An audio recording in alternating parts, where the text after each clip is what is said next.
नागरिकांचा या ठिकाणी सन्मान आणि सत्कार व्हावा। रक्षक प्रतिष्ठानच्या वतीनं नूतन पोलीस अधीक्षक IPS निखिल पिंगळे साहेब यांना प्रतिमा तदरक्षणाय खरनिग्रहणाय या उक्तीप्रमाणे सज्जनांच्या रक्षणासाठी आणि दुर्जनांच्या निर्मूलनासाठी कार्यरत असलेलं पोलीस दल सन्माननीय SP साहेब हे सन्मान स्वीकारतात। नगर परिषदेचे कर्तृत्ववान आणि कर्तव्य DG बनकर साहेब हे देखील या सोहळ्याच्या निमित्तानं तुम्हा सर्वांना संबोधित करतील। जोरदार टाळ्या वाजवून त्यांच्या शुभेच्छा। महाराष्ट्र दिन आहे, बुद्ध पौर्णिमा आहे, स्मरण करून तुम्हा सर्वांना रक्षक प्रतिष्ठान सुशील यांनी आज हा भव्य नोकरी महोत्सव जो आयोजित केलेला आहे या निमित्तानं मला इथं बोलण्याबद्दल त्यांचे आभार मानतो। जसं बघायला गेलं तर सुशील दादा हे उत्तम संघटक म्हणून पहिल्यापासून काम करायला म्हणजे आम्ही कॉलेजपासून आम्ही एकत्र काम केलेलं आहे। हे करत असताना सुशील दादांचे जे संघटन करायचं जे कौशल्य आहे त्यासाठी ते जे तुमच्या उपयोगासाठी ते आज इथं आणत आहेत, जेणेकरून आपल्याला जी स्किल अनस्किल असू दे किंवा सगळे जे विद्यार्थी जॉबचे जे काही प्रॉब्लेम आहे त्यासाठी सुशील दादांनी स्वतःहून जवळजवळ बाहेरमध्ये 60 कंपन्यांना इथं निमंत्रित केलेलं आहे। त्यांना आपल्याला त्यापासून रोजगार इथं निर्मिती होणार आहे। साधारण 2,500 ते 3,000 फॉर्मची रजिस्ट्रेशन झालेले आहे। म्हणजे हे होत असताना सुशील दादांनी जे एवढ्या वर्ष काम केले ते सर्व समाजसेवेसाठी त्याचा उपयोग आज ते इथे सर्वांसाठी करत आहेत। त्याबद्दल त्यांचे मी आभार मानतो की आपल्या सर्वांना शुभेच्छा देतो की येत्या भविष्य काळात सुद्धा आज स्टेट लेवलच्या कंपन्या आहेत, म्हणजे आपल्या देश लेवलच्या आहेत, इंटरनॅशनल लेवलच्या कंपन्या सुद्धा त्या सुद्धा त्यांना इथं आपण निमंत्रित करून आपल्याला ते जॉबची संधी निर्माण करून देतील। त्याबद्दल मी दादांना धन्यवाद मानतो तुमच्या सर्वांच्या वतीने की अशाच आपण रोजगाराचे कार्यक्रम उपलब्ध करून देण्याचे संधी लोकांना प्राप्त करून द्यावी एवढंच बोलतो थांबतो।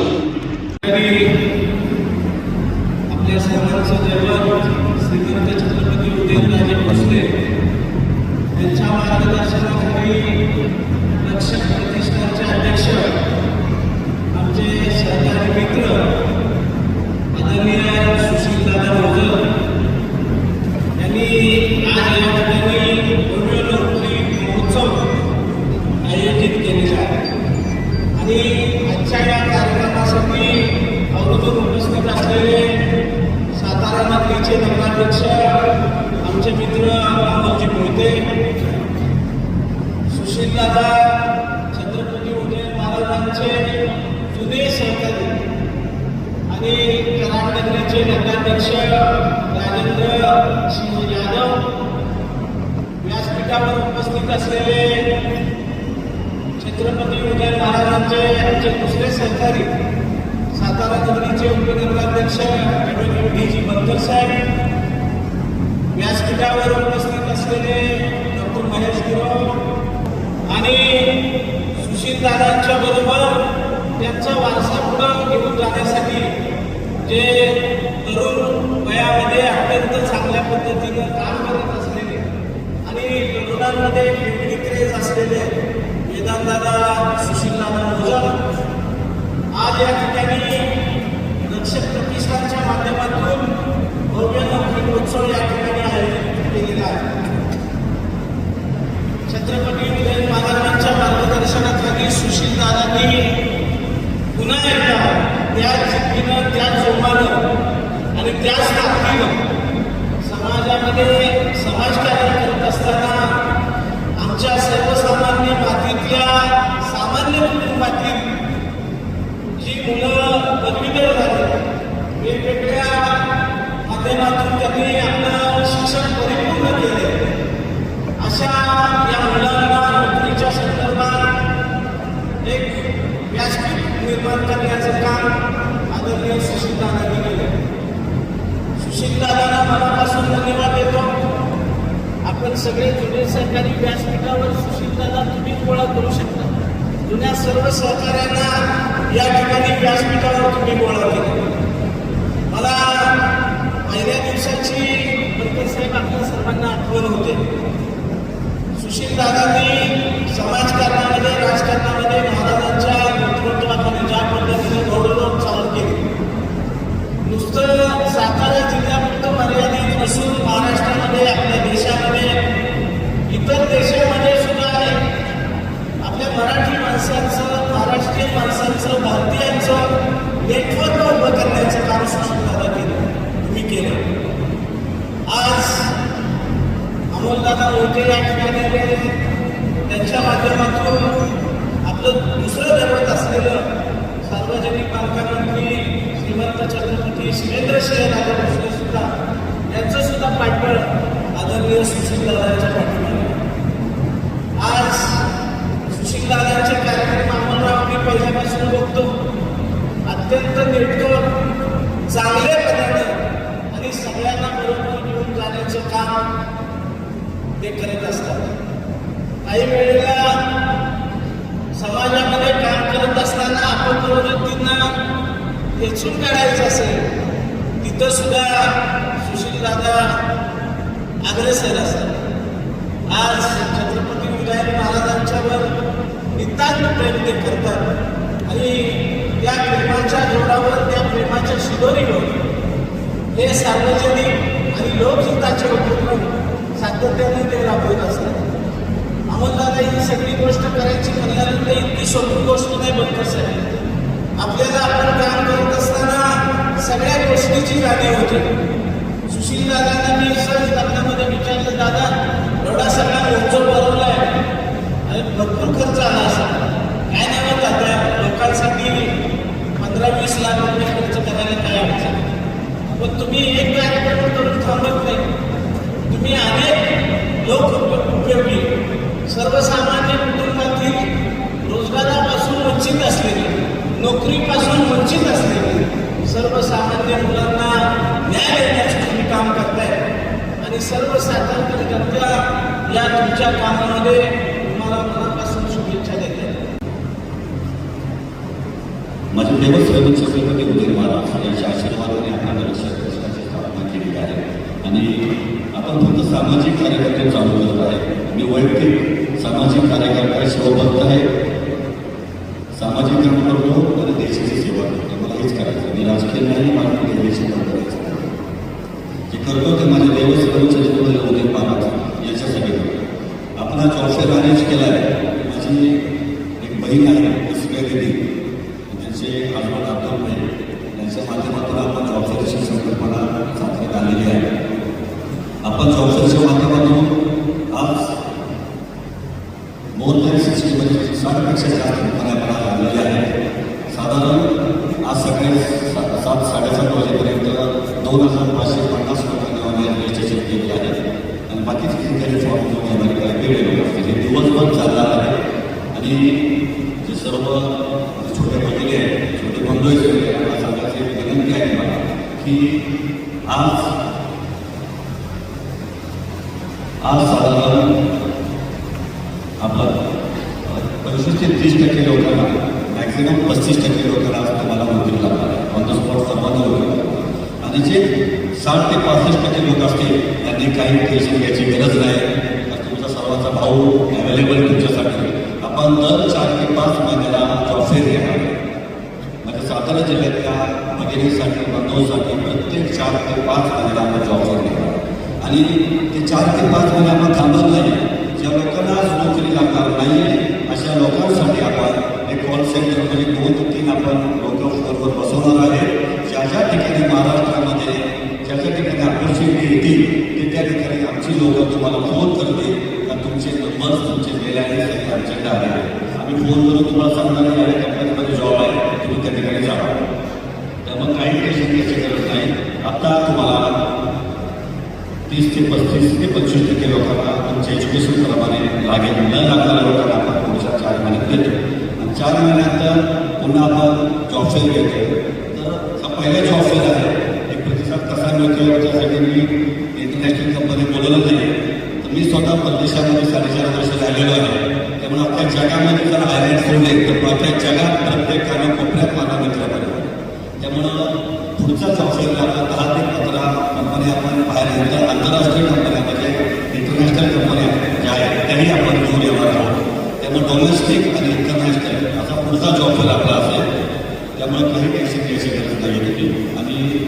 सर्वांनी उपस्थित राहिले हे मला सर्व आनंद व्यक्त करून द्या. माझे प्रतिष्ठानचे सगळे जिल्हाध्यक्ष असतील, सगळे पदाधिकारी असतील माझे, यांनी गेले 8-12 वर्षापासून त्यांनी खूप मेहनत केलेली आहे.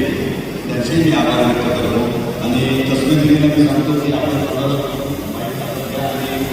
चालू करा, कारण ज्यांच्यासाठी डॉक्टर कार्यशाळा आहे, माझे भगिनी असतील, माझे बंधू असतील, त्यांना टाकलं नसलं बरोबर आहे. दुसरं सर्वात महत्त्वाचं सांगतो म्हणजे महाराज सर्व छत्रपती वकील महाराज असतील किंवा सर्व छत्रपती शिवराज असतील, दोघांच्या आशीर्वादाने आपण सर्व परिषदांची काम पाहतो. आपले महाराज साहेब काय आज अवेलेबल नाही आहे, महाराज साहेब बाहेर आहे. पण रात्री आमचे महाराज सुरेश साहेब आयुष्य आहे रामोलचं मी काल मला महाराजांना फोन लावून दिला रात्री, आणि महाराज साहेबांनी काय विचारलं असतं मी राजकीय काय त्यांनी नेहमी खरं बोलणारा माणूस. महाराज साहेब बोलले की त्यांना ऊन खूप कडक आहे, प्रॉपर व्यवस्था केली का, प्रॉपर व्यवस्था केली आहे, बसायची व्यवस्था केली का, पाण्याची व्यवस्था केली का, कूलर लावलेत का, कूलर लावले, पुन्हा रात्री मी कूलर वाढवलं. म्हणजे असे आमचे देवछत्रपती छत्रपती वकील महाराज ज्यांना कुठेही असे जगाच्या पाठीवर तर त्यांना माझ्या जिल्ह्यातल्या लोकांची खूप कळकळीची त्यांना काळजी असते, खूप त्यांना प्रत्येकाची काळजी घेतात अशी. आणि आपण सर्व मोठ्या प्रमाणात उपस्थित राहून पत्रकार बंधूचेही मी सर्वांचे आभार मानतो. तुमच्या माध्यमातून मी या ठिकाणी पोहोचलो आहे, कारण तुमच्या माध्यमातूनच तुम्ही सोशल मीडियाच्या माध्यमातून सर्वांपर्यंत मी हे विषय केला आहे. आणि सर्वांचे आभार मानतो मी. जय महाराष्ट्र, जय सरकार. आणि आज मी या कार्यक्रमाला आलो आहे, परत पुन्हा मला वाटतं बऱ्यापैकी सगळे कार्यक्रमाचे आयोजक संयोजक जे आहेत त्यांच्या माध्यमामध्ये माझं काम करणारे चुकीच लोक आहेत. आणि मी बघतोय की आज त्या 7वीतल्या मुलांच्या वेळेला कॉलेज शिक्षण पूर्ण झालेल्या मुलांसाठी कार्यक्रम घेतला जातोय. तर मला असं वाटतं की निश्चित जसं परवाच मी म्हटलं आज लगेच ते काम झालं, इतकं जर का तत्परतेने आणि इतक्या स्पीडने यापूर्वीपासूनच सातारकरांच्या मनामध्ये या सगळ्या चांगल्या गोष्टींचा भाव असेल तर साताऱ्याला पुन्हा पुन्हा जे कौतुकपात्र असं शहर म्हटलं जातं, त्या सातारचा अभिमान सगळा महाराष्ट्र बाळगतो, त्याच्या बाबत पुन्हा पुन्हा त्यांना एखाद्या शकत नाही असं म्हणायला तुम्ही सगळे तरुण चुकलो या ठिकाणी एकत्र जमलेले आहे. मी फार वेळ घेणार नाही, कारण कार्यक्रम परत वेळ चालला तर मग तुमचा कार्यक्रम कधी चालतो तो जास्त महत्त्वाचा. पण इथं उपस्थित असताना इथं बऱ्याचशा तरुणांचं जे ॲस्पिरेशन असतं, मला युनिव्हर्सिटीची मला युनिव्हर्सिटीची स्पर्धा परीक्षा द्यायच्या bank of state bank of इंडियामध्ये ग्रुपची एक्झाम द्यायची, अशा विविध प्रकारच्या एक्झाम्सला अटेंड करायचं असतं, अप्लाय करायचं असतं. प्रत्येकाचं प्रत्येक माणूस असतो तुम्हाला असं काहीतरी करायचं. हे सगळं करत असताना जी एक गोष्ट मला असं वाटतं की आपण प्रत्येकाला समजून घेणं महत्त्वाचं आहे, ती गोष्ट पाहिजे तुमच्याशी बोलायची. त्याच्यासाठी तुमचं 3-4 महिने घेणार. कॉलेजमध्ये शिकत असताना IT इंजिनिअरिंग म्हणून माझं ग्रॅज्युएशन पूर्ण झालं. आणि त्यानंतर IT इंजिनिअरिंग पूर्ण केल्यानंतर मी IT क्षेत्रामध्ये काम करतो. इकडं स्पर्धा परीक्षा या ठिकाणी. आणि ज्यावेळी मी सरकारी खात्यामध्ये काम करायला लागलो, लोकसेवक म्हणून काम करायला लागलो, ते काम करत असताना मला एक गोष्टीची जाणीव झाली की काम हे कुठलंही मोठं किंवा लहान नाही, काम हे कुठलंही एक्स्ट्रा ऑर्डिनरी किंवा ऑर्डिनरी नाही. काम हे कुठलंही लोकसेवक मोठा आणि खाजगी कंपनीत काम करणारा लहान अशा प्रकारचं अजिबात नाही. आणि याचं कारण असं की तो जमाना गेला, तो काळ गेला की ज्यावेळी इतर गोष्टी करण्यासाठी आपल्याला सुविधा नसेल, आपलं करिअर म्हणून इतर गोष्टी करण्यासाठी आपल्याला सुविधा नसेल. आताच्या परिस्थितीमध्ये जर तुम्हाला जबाबदार नागरिक बनायचं असेल तर त्याच्यासाठी आम्ही स्वतःचं घर, स्वतःचा परिसर, स्वतःचं गाव, स्वतःचं शहर हे आपण कसं चालवू शकतो आणि ते कसं ठेवू शकतो हे जास्त महत्त्वाचं आहे. मी काम करत असताना मी ज्यावेळी इकडे म्हणजे प्रशासनामध्ये काम करतो आणि माझे जे सहकारी मित्र जे आता IT क्षेत्रामध्ये काम करतात, प्रायव्हेट सेक्टरमध्ये काम करतात, त्यांचं काम बघतो तर त्याच्यातल्या काही जणांमुळं सामान्य माणसाच्या जीवनावरती माझ्याही पेक्षा कित्येक पटीने जास्त प्रभाव टाकण्याच्या गोष्टी त्यांच्याकडून घडलेल्या असतात. सामान्य माणसाच्या जीवनावरती जास्त प्रभाव टाकू शकेल अशा प्रकारचं काम IT क्षेत्रातल्या प्रायव्हेट क्षेत्रातल्या माझ्या सहकार्यातून घडत असतात, ह्याची मला जाणीव आहे. तुम्ही म्हणाला असं कसं काय, असं कसं काय, असं थोडंच आहे. आम्हाला तर असं आम्ही लहानपणापासून ऐकत आलो की कलेक्टर झाला की तरच मगच सामान्य लोकांसाठी काम करतात. तुम्ही इमॅजिन करा जर ते इंजिनियरने ज्याने गुगल मॅप्स बनवला आहे तरी जर गुगल मॅप शोधूनच काढला नसता तर काय झालं असतं. गावोगावी आज आपण जे जाऊन पोहोचतोय गुगलवरती बघितल्या आपल्याला कळतं चित्र कसं दिसणार आहे. कोयनेच्या भिंतीच्या शेजारी जर मला व्हिजिटला जायचं आहे तर त्या ठिकाणी लेन व्ह्यू जो आहे लेन व्ह्यू जो ॲक्टिवेट केलेला आहे तो जर मी ॲक्टिवेट केला तर मला दिसतंय तिथं घरी बसून इथं अशा प्रकारचा अवतीभोवतीचा परिसर आहे. हे सगळं जे टेक्नॉलॉजी आहे टेक्नॉलॉजीचं जे अपग्रेडेशन आहे हे सगळं तुमच्यासारख्या विद्यार्थ्यांनी ज्यांनी खाजगी क्षेत्रामध्ये काम केलं त्याच्यातून ते शक्य झालं. अशा प्रकारच्या अनेक नानाविध अभूतपूर्व गोष्टी या वैद्यकीय क्षेत्रात असतील, टेक्नॉलॉजीच्या क्षेत्रात असतील, सुरक्षेच्या क्षेत्रात असतील, या प्रत्येक ठिकाणी तुमच्यासारख्या खाजगी क्षेत्राचे ॲस्पिरेशन्स बाळगणाऱ्या मुलांनी करून दाखवलेले. त्यामुळे गरजेचं नाही आहे की मला फक्त तहसीलदारच व्हायचं आहे, मला कलेक्टरच व्हायचं आहे, मला इकडं शासनातच घ्यायचं आहे. तर तुम्हाला सगळ्यांना सगळ्या विद्यार्थ्यांना मला एवढंच सांगायचं आहे की जिथं जाल तिथे या ॲटिट्यूडने काम करा की लात मारायला तिथं पाणी काढेल. मी जिथं जाईल जे काही काम करेल मला सेल्समन म्हणायचं नाही, मी सेल्समन म्हणत ना असा सेल्समन म्हणत की सगळ्या जगाला माझं प्रॉडक्ट ठेवता आलं पाहिजे. असंख्य नाना प्रकाराचं सुरू झाले. तुम्ही टी व्हीवरती त्या सगळ्या गोष्टी बघताय. ही कल्पकता याच्यातून निर्माण होणारी जी तुमची इंजिनिव्हिटी आहे ती कशी वाढवता येईल याच्याबाबत निश्चित विचार करा. कुठलंही काम छोटं नाही, कुठलंही काम मोठं नाही. या सगळ्याचं जिथं जिथं प्लेस होईल आम्हाला तिथं जाऊन प्रामाणिकपणे काम करा. जर प्रामाणिकपणे काम कराल, नवनवीन गोष्टी शिकाल तरच छत्रपती शिवाजी महाराजांच्या स्वप्नातला जो महाराष्ट्र आहे तो आपण साध्य करू असा मला विश्वास वाटतो. मला असं वाटतं या शहरामध्ये मी आल्यापासून गेल्या आठवड्याभरामध्ये फिरतोय सगळीकडे आणि तुम्ही सगळे इतके चांगले आहात. आत्तापर्यंतचे तुम्ही अनुभव सगळे खूप चांगले लोक आहेत तिथं आणि त्याच्यामुळेच कदाचित तुमच्या नावाचा एवढा गौरव असतो पूर्ण महाराष्ट्रामध्ये पूर्ण देशामध्ये. त्याच्यामुळे ही सुद्धा मुलं जे आहेत ना हे निश्चित हे नाव जे अजून वृद्धिंगत कसं होईल ते आजच्या या सगळ्या तुमच्या कष्टातून या उन्हाटेमध्ये साध्य करतील असं मला वाटतं. तुम्हाला तुमच्या या सगळ्या ॲस्पिरेशनसाठी तुमची जी काही मानस आहे ते पूर्ण होण्यासाठी मी ईश्वरचरणी प्रार्थना करेन. तुम्हाला तुमच्या भावी आयुष्यासाठी खूप शुभेच्छा देईल. एवढं बोलून या सगळ्या मान्यवरांनी मी उशिरा आलो तरी पण माझ्यासाठी थांबले आणि आल्यानंतर माझा योजित सन्मान केला त्याच्याबद्दल त्यांचं सुद्धा मी खूप मनापासून आभार व्यक्त करतो आणि माझ्या दोन शब्द थांबवतो. धन्यवाद. जय हिंद, जय महाराष्ट्र.